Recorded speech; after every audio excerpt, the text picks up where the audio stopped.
Hello everyone, आप सभी लोगों का फिर से एक बार स्वागत है मेरे यूट्यूब चैनल पे। तो आज हम बात करेंगे सीजी सेट 2024 छत्तीसगढ़ राज्य पात्रता परीक्षा 2024 जो कि 21 जुलाई को एग्ज़ाम हुआ था, उसका मॉडल आंसर रिलीज़ कर दिया गया है। लेकिन यहाँ पर इस नोटिफिकेशन से ये पता चल रहा है कि टोटल 9 सब्जेक्ट का मॉडल आंसर रिलीज़ किया गया है, वो भी पेपर 2 का है ना। बाकी सब्जेक्ट का भी मॉडल आंसर रिलीज़ नहीं किया गया है, वो भी कुछ दिनों में रिलीज़ हो जाएगा। और इसमें एक बात और बता दें कि पेपर 1 का मॉडल आंसर रिलीज़ नहीं किया गया है। अभी पेपर 1 का मॉडल आंसर रिलीज़ नहीं किया गया है, इसके बारे में भी बात करेंगे कि कब तक रिलीज़ हो सकता है। और मैं बता दूं दावा आपत्ति आपको कैसे करना है, इसके बारे में भी इस वीडियो लेक्चर में मैं डिटेल में आप लोगों को बताने वाला हूं। तो चलिए फिर इन सब चीज़ों को एनालिसिस करते हैं कि आपको मॉडल आंसर कैसे देखना है, कहाँ से देखना है, हर एक चीज़ को देखेंगे। साथ ही साथ जो जो सब्जेक्ट का मॉडल आंसर रिलीज़ किया गया है उनके बारे में भी हम लोग देखने वाले हैं, ठीक है। तो टोटल मिलाकर के 9 सब्जेक्ट का मॉडल आंसर अभी रिलीज़ किया गया है, वो भी पेपर 2 का ना, पेपर 1 का रिलीज़ नहीं किया गया है। तो इसी को हम लोग समझते हैं। देखिए सबसे पहले ये ऑफिशियल मॉडल आंसर है। अगर आपको देखना है इस नोटिफिकेशन को तो सीजी व्यापम के वेबसाइट में आप जा करके डायरेक्टली इसको डाउनलोड भी कर सकते हैं, ठीक है। तो देखिए 30 तारीख के डेट में रिलीज़ किया गया है, ये यहाँ पर क्लियरली दिख रहा है, मैं बताऊंगा पूरा डिटेल में भी, ठीक है। तो देखिए कौन कौन से सब्जेक्ट में रिलीज़ किया गया है। हिंदी का रिलीज़ कर दिया गया है, English, history, political science, economics, sociology, psychology, physical science and life science, ये 9 सब्जेक्ट का मॉडल आंसर रिलीज़ कर दिया गया है पेपर 2 का। पेपर 1 का नहीं आया, ठीक है। इसके लिए आप व्यापम के वेबसाइट में मॉडल आंसर 30 8 से देख सकते हैं, लिखा है। और अगर आपको दावापत्ति करना है तो 9 सितंबर तक टाइम दिया गया है। 3 बजे तक आप इसमें अपने लॉगिन आईडी पे प्रोफाइल पासवर्ड और प्रोफाइल आईडी डाल करके आप उसको दावापत्ति भी कर सकते हैं। अभी देखेंगे कैसे दावापत्ति इसको करना है ना। तो ये तो हम लोग देख लिए पूरा नोटिफिकेशन इन 9 सब्जेक्टों का। अब मैं बता दूं आप लोगों को कि बाकी सब्जेक्टों का मॉडल आंसर है ना कब तक आ जाएगा। तो देखिए सबसे पहले तो हम देख लेते हैं पेपर 1 का, पहले समझते हैं। तो पेपर 1 का मॉडल आंसर अभी तक रिलीज़ नहीं किया गया है, ठीक है। तो पेपर 1 का मॉडल आंसर कब तक आ जाएगा। तो देखिए वैसे तो आ जाना चाहिए था, बट मेरे अकॉर्डिंग तो डिले होने के पीछे का रीज़न यही है कि जो कम्युनिकेशन है ना, जो क्वेश्चंस आया था जो ओनली इंग्लिश लैंग्वेज में था, इसी को लेकर के थोड़ा भी क्लियरली डिसीजन व्यापम के द्वारा नहीं लिया गया है कि इसको क्या करना है, इसी वजह से शायद इसको रोका गया है।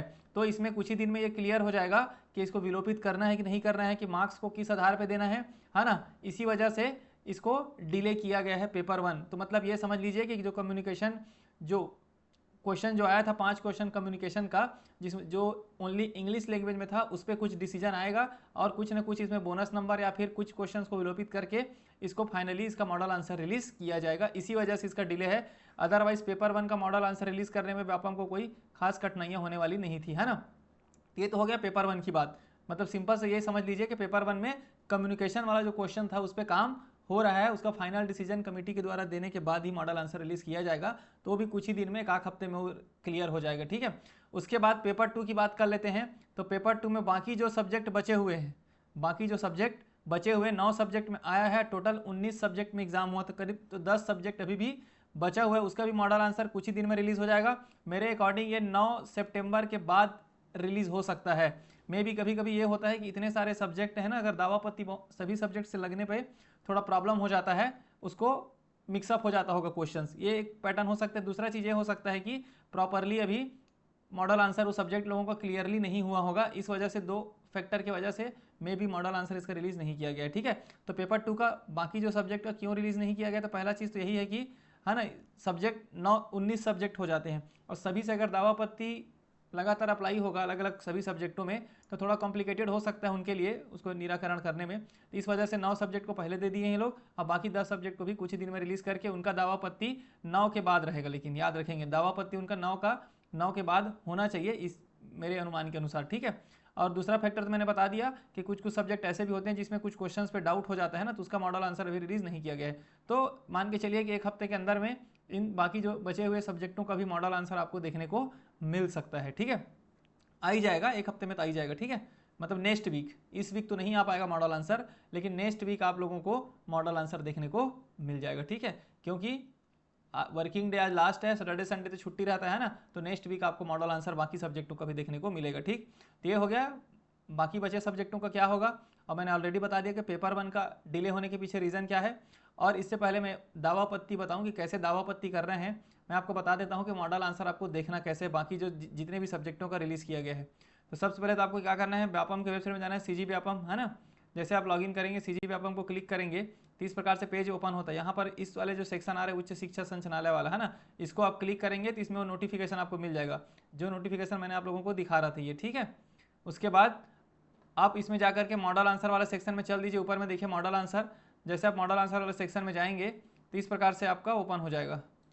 देखिए ये मॉडल आंसर वाला सेक्शन है। अब जो भी सब्जेक्ट है आप उसको क्लिक करेंगे, मॉडल आंसर आपको मिल जाएगा। जैसे कि इकोनॉमिक्स में क्लिक करता हूँ तो अब देखिए इकोनॉमिक्स का मॉडल आंसर यहाँ पर आपको देखने को मिल रहा है। आप अपने जो कार्बन का भी आपको मिला है एग्जाम में, है ना, उसमें आप मैच कर लीजिए और अपना मॉडल आंसर आप देख सकते हैं। किसी भी सब्जेक्ट का देखना चाहें, चाहे पॉलिटिकल साइंस हो, फिजिकल साइंस हो, इन सभी का मॉडल आंसर ऑफिशियली ये देखो रिलीज कर दिया गया है। तो इसको आप जा करके अपना इसमें देख सकते हो, ठीक है। इसी आधार पे आपको मॉडल आंसर देखना है। देखिए यहाँ पर रिलीज किया गया है, सब्जेक्ट के आधार पर आप देख सकते हैं इसको, ठीक है। फिर और आप बात कर लेते हैं बाकी। तो बहुत ही जल्द सीजी सेट का मॉडल आंसर बाकी सब्जेक्टों का भी रिलीज़ कर दिया जाएगा ऑफिशियली। मैंने इन सब चीज़ों को आप लोगों के साथ शेयर करना था। तो आप जो भी आपका मार्क्स आ रहा है फाइनल मॉडल आंसर, है ना, पेपर 1 का भी मॉडल आंसर आने दीजिए, फिर दोनों को मिला करके जो फाइनल मार्क्स आ रहा है उसको हम एक ग्रुप में, है ना, पोल्स करवाएंगे अलग अलग सब्जेक्टों के लिए। फिर उस आधार पे हम लोग कट ऑफ को और अच्छे से एनालिसिस कर पाएंगे जब ऑफिशियली सीजी व्यापम के द्वारा मॉडल आंसर रिलीज़ कर दिया जाएगा, ठीक है। आप लोग कमेंट बॉक्स में कमेंट करके भी बता सकते हैं कि पहले आपका मार्क्स कितना आ रहा था, और अभी ऑफिशियल मॉडल आंसर के बाद पेपर 2 में जितने भी सब्जेक्टों का अभी रिलीज़ किया गया है मॉडल आंसर, उसके आधार पे वो कम आ रहा है कि ज़्यादा आ रहा है, इसका भी आप कमेंट करके बता सकते हैं। इस आधार पर क्या करेंगे हम लोग, जो कट ऑफ मार्क्स है उसको और एनालिसिस करने में हमें आसानी होगी, ठीक है। तो मिलते हैं नेक्स्ट वीडियो लेक्चर में। सॉरी, एक बार और दावा आपत्ति कैसे करना है ये भी हम देख लेते हैं थोड़ा सा। देखिए यहाँ पर बताना भूल जा रहा था। तो देखिए दावा आपत्ति फॉर्म भरने के लिए सामान्य दिशा निर्देश। तो सबसे पहले दावा आपत्ति कैसे करना है, व्यापम के वेबसाइट में जाना है आपको, फिर आपके यूज़र लॉगिन, है ना, लॉगिन वाले पोर्शन में जाना है। व्यापम के लॉगिन में देखिए रजिस्टर्ड मोबाइल नंबर और यूआर पासवर्ड के थ्रू लॉगिन कर लेना है, ठीक है। उसके बाद लॉगिन करने के पश्चात इस प्रकार से आपका डैशबोर्ड होगा। इसमें आप दावा आपत्ति वाले सेक्शन, इस वाले सेक्शन को देखिए, दावा आपत्ति वाले सेक्शन को क्लिक करना है। जैसे आप दावा आपत्ति वाले सेक्शन को क्लिक करेंगे तो इस प्रकार से ओपन हो जाएगा। वो ओपन हो जाएगा तो यहाँ पर क्वेश्चन पेपर को सेट कर लेना है। आपके द्वारा एग्जाम का चयन करना है, जिस एग्जाम को दीजिए, जैसे कि सीजी सेट एग्जाम। उसके बाद सेट कौन सा मिला था आपको, क्वेश्चन का नंबर कौन सा है, आप अपने क्वेश्चन पेपर में देखिए उस क्वेश्चन का नंबर क्या है जिसपे आपको दावा आपत्ति लगाना है, ठीक है। फिर 100 क्वेश्चंस करेंगे ना, जैसे 100 क्वेश्चन को टिक करेंगे, यहाँ पर आपको क्वेश्चंस दिखने लगेगा। और मॉडल आंसर व्यापम द्वारा क्या लिया गया है उसका आंसर, और ऑनलाइन दावा आपत्ति स्टार्टिंग डेट ये ऑटोमेटिक वहाँ पर आ जाएगा, ठीक है। व्यापम द्वारा जो उत्तर चयन किया गया है वह 100 होगा, और दावा आपत्ति का प्रारंभिक और अंतिम तिथि यहाँ पर प्रदर्शित हो जाएगा, और क्वेश्चन यहाँ पर आपको दिखने लगेगा। देखिए यहाँ पर इस प्रकार से क्वेश्चन आपको दिखने लगेगा। उसके बाद आप देख क्वेश्चन पेपर लिख दिया, सेट बना दिया। आप इस प्रकार देखिए, जैसे आप फिल करेंगे ना तो इस प्रकार से आप लोगों को दिखेगा। दिखने के बाद अब आपको नेक्स्ट सेक्शन पे जाना है, ठीक है। 100 क्वेश्चन हो गया। उसके बाद आपको अगला पॉइंट पे आप जाएंगे। जैसे अगले पॉइंट पे आप जाएंगे तो यहाँ पर क्या आएगा, दावा आपत्ति, कौन से क्वेश्चन पे आपको दावा उत्तर, है ना, तो उस क्वेश्चन का आपके अकॉर्डिंग आंसर क्या है उसको यहाँ पे लिखेंगे। अन्य उत्तर है तो उसका भी रीज़न लिखेंगे। यहाँ पर वो फाइल को अपलोड करेंगे, किस आधार पे आप बोल रहे हैं, जो भी बुक्स का फोटो डालना है आपको वहाँ पर अपलोड होगा। यहाँ पर कुछ लिखना है उसको आप लिख सकते हैं क्वेश्चन से रिलेटेड, ठीक है। फिर सेव कर देना है आपको। सेव करने के बाद इस प्रकार से आपका पेज ओपन होगा, और जितने भी क्वेश्चंस को आपको, है ना, दावा आपत्ति लगाना है, 50 रुपीज़ का एक क्वेश्चन के लिए आपको पेमेंट करना होगा। तो देखिए यहाँ पर पे में जा करके इसको क्लिक करेंगे तो आप ऑनलाइन पेमेंट कर दीजिए, फ़ोन पे, ये सब चीज़ों से। फिर इस प्रकार से आपका दावा आपत्ति रजिस्टर्ड हो जाएगा, पूरा दिखेगा आपको, है ना। पे पर क्लिक करके, है ना, पे क्लिक करेंगे तो और आगे आ जाएगा पे नाउ जैसे क्लिक करते हैं तो फीस भुगतान के पश्चात दावा आपत्ति का प्रिंट ऑप्शन आएगा, इसको प्रिंट ले लीजिएगा। तो प्रिंट आपको इस प्रकार से प्राप्त हो जाएगा कि आपने किस क्वेश्चंस में दावा आपत्ति लगाया। देखिए लिखा है ना, मॉडल आंसर में डी लिया है, यहाँ पे देखिए मॉडल आंसर में डी लिया है बता रहा है, लेकिन दावा आपत्ति कैंडिडेट किस में लगाया है, बी में, और उसका रीज़न भी यहाँ पर लिखेगा, ठीक है। तो इस आधार पर आप लोगों को दावा आपत्ति आप लोगों को लगाना है, और जो भी डाउट है आप उसमें पूछ सकते हैं, दावा आपत्ति लगा दीजिए, ठीक है। तो आज के वीडियो लेक्चर में इतना ही रहेगा। बाकी जो कुछ भी नोटिफिकेशन आएगा उसको भी आप लोगों के साथ शेयर बहुत जल्द कर दिया जाएगा। तब तक के लिए बहुत बहुत धन्यवाद, थैंक यू।